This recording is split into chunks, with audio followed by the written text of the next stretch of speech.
अरे कहाँ गए मेरे बब्बर शेरों? अरे कहाँ गए, कहाँ गए? जल्दी आए धात तेरी के।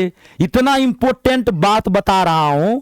एमटीएस में नौकरी लेना है ना तो इंग्लिश को फाड़ के रखना पड़ेगा, क्योंकि एमटीएस में नौकरी किससे लगती है? इंग्लिश और जीके जीएस, इसी से मेरिट लिस्ट बनती है। तो आप कमजोर है। हाँ महादेव, अरे मैं आ गया हूं। आप इंग्लिश में कितने भी कमजोर क्यों नहीं है, आप टेंशन मत लीजिए। पूरी इंग्लिश माथा में छापूंगा, गारंटी देता हूं सीना ठोक के। खाली मैं जो कहूंगा वो आपको करना है। मैं जैसे बताऊंगा आपको वैसे पढ़ना पड़ेगा। इंग्लिश को कैसे पढ़ना है यही स्टूडेंट को नहीं पता है। आप कमजोर हैं ये कोई मायने नहीं रखता। कोई भी इस धरती पर तेज पैदा नहीं होता। जब मां के पेट से कोई आदमी पैदा होता है ना, कोई बच्चा, सब कमजोरे पैदा होता है। किसी को देखे तेज पैदा होता हुआ, सब कमजोरे। लेकिन इसी धरती पर कोई तेज बन जाता है, कोई सक्सेस हासिल कर लेता है। कैसे? तो वही हासिल करता है जिसको यहां पे जोश, जज्बा, जुनून और आग लगी है एक दिल में कि इस बार एमटीएस को फाड़ के रख देना है, माथा पे भूत सवार है। तो सही तरीके से, सही प्लान के साथ, सही टाइम से, सही दिशा में पढ़ना शुरू कर देंगे, अपने आप नौकरी लग जाती है। समझ गए ना? इसके लिए टेंशन नहीं लेना, खाली सही तरीके से पढ़ना।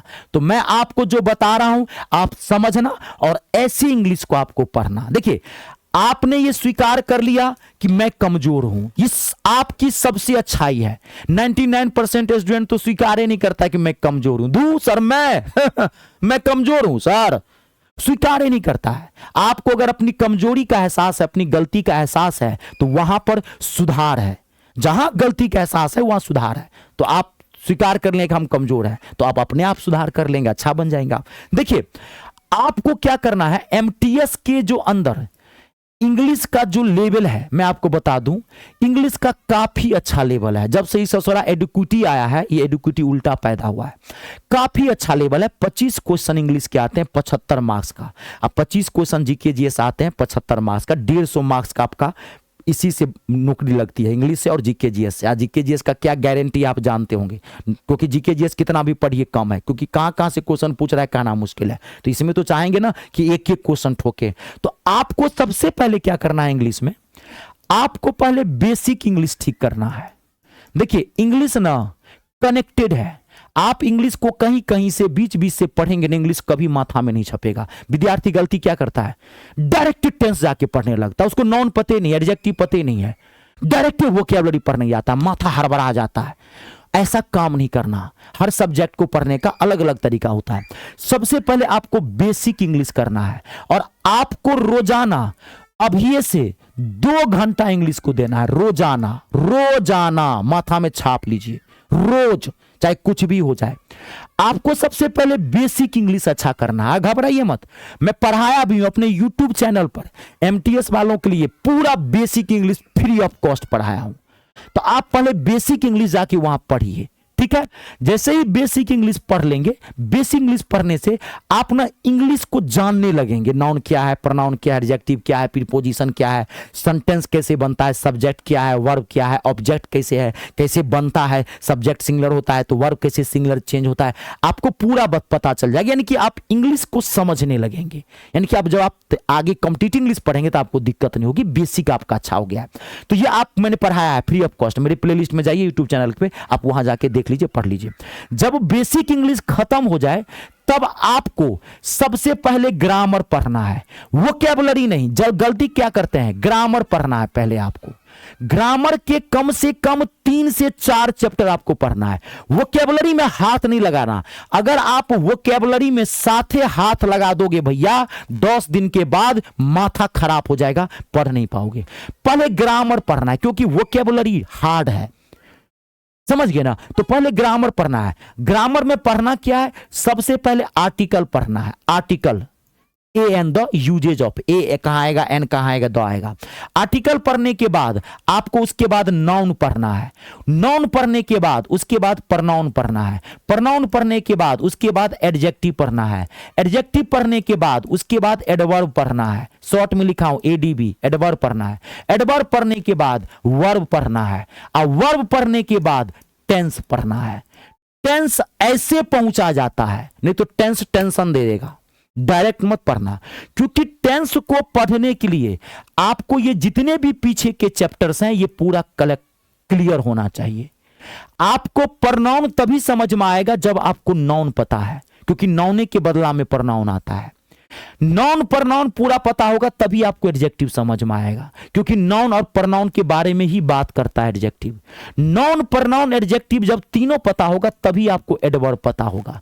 जब ये सारा चैप्टर पता होगा तब जाकर के आपको वर्ब समझ में आएगा। जब ये वर्ब समझ में आएगा तब टेंस समझ में आएगा, तब आप टेंस के बाद वॉइस, नरेशन, प्रीपोजिशन आराम से समझ में आएगा। ऐसे पढ़ाता है। तो कम से कम 3-4 चैप्टर पढ़ने के बाद कम से कम एडजेक्टिव तक जरूर पहुंच जाना। एडजेक्टिव तक पढ़ने के बाद तब वोकैबुलरी को आप हाथ लगाना। अब वोकैबुलरी में ये नहीं जाके डायरेक्ट सिनोनिम एंटोनिम पढ़ लेंगे, फ्रेजल वर्ब पढ़ने लगे, नहीं, उसका भी तरीका है। पहले उसमें हम पढ़ेंगे वोकैबुलरी में वन वर्ड सब्स्टिट्यूशन, उसके बाद हाँ वन वर्ड सब्स्टिट्यूशन, उसके बाद स्पेलिंग एरर, फिर सिनोनिम, फिर एंटोनिम, फिर लास्ट में मिक्सअप वोकैबुलरी, तब फ्रेजल वर्ब। सिस्टम है ना सब कुछ का। मैथ और इंग्लिश एक सिस्टम है। अब देखिए मैंने आपको बता दिया। अब देखिए मैं मैथ और इंग्लिश दोनों पढ़ाता हूं। आप चाहते हैं कि मैं मैथ और इंग्लिश दोनों के अंदर एक एक क्वेश्चन ठोक के आऊं, ये मेरा बैच, रुक जाइए अभी, मैं ये नहीं कहूंगा कि डायरेक्ट मेरा बैच ज्वाइन करिए, रुक जाइए, पहले आप मुझे जानिए। आप पहले मेरे YouTube चैनल पर जाइए। मैंने SSC MTS इंग्लिश और मैथ दोनों के लिए फ्री ऑफ कॉस्ट कुछ क्लासेज मैंने दिया है। बेसिक मैथ भी पढ़ा है, बेसिक इंग्लिश पढ़ा है, इंग्लिश के कुछ चैप्टर भी पढ़ा है, PYQ भी करवाया है, मैथ के भी कुछ चैप्टर पढ़ा है, अरे CGL का मैंने PYQ करवाया। आप जाके कोई भी देख लीजिए। पहले आप जान लीजिए कि मैं कौन सा गुरुजी हूं। मैं वो गुरुजी हूं जो आपका भाग्य बदलने के लिए आया हूं।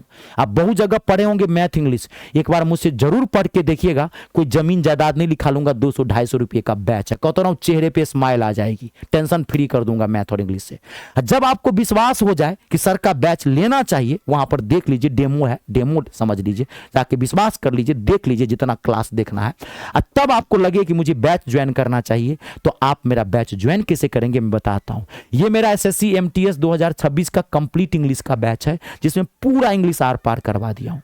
जैसे मैंने बताया है वैसे ही मैंने पढ़ाया है, आपको वैसे ही पढ़ना है। इसमें सारा कुछ भी बाहर से मत लीजिएगा। बैच लिए निश्चिंत हो गए। मात्र ये 249 रुपये का बैच है, बाकी सारी चीजें आपको फ्री ऑफ कॉस्ट मिलेगी। ऐसे ही MTS मैथ का भी टारगेट बैच है, वो भी 249 249 का ही बैच है, यानी कि 500 रुपया में आप मैथ और इंग्लिश दोनों से निश्चिंत हो जाएंगे। तो ये बैच ज्वाइन कहाँ से करेंगे, तो आप गूगल प्ले स्टोर में चले जाइएगा, वहां से मेरा ऐप इंस्टॉल कर लीजिए। मेरे ऐप का नाम है me star, math English star, ये मेरा नाम है Ritesh Jha. Google Play Store में जाके वहां से ऐप इंस्टॉल कर लीजिएगा, रजिस्ट्रेशन कर दीजिएगा। रजिस्ट्रेशन फ्री ऑफ कॉस्ट है। रजिस्ट्रेशन के बाद ऐप का होम पेज खुलेगा, ऐसे दिखाई पड़ेगा। पेड कोर्स पर जाइएगा, पेड कोर्स पर क्लिक करेंगे, आपको अपने आप बैच दिख जाएगा, जाके ले लीजिए। ठीक है, कोई दिक्कत हो तो इस नंबर पे भी आप कॉल करके बात कर सकते हैं। वीडियो कैसा लगा जरूर बताइएगा कमेंट करके। वीडियो को लाइक और शेयर जरूर कर दीजिएगा। कर भला तो हो भला। जय जवान, जय किसान, जय हो हिंदुस्तान।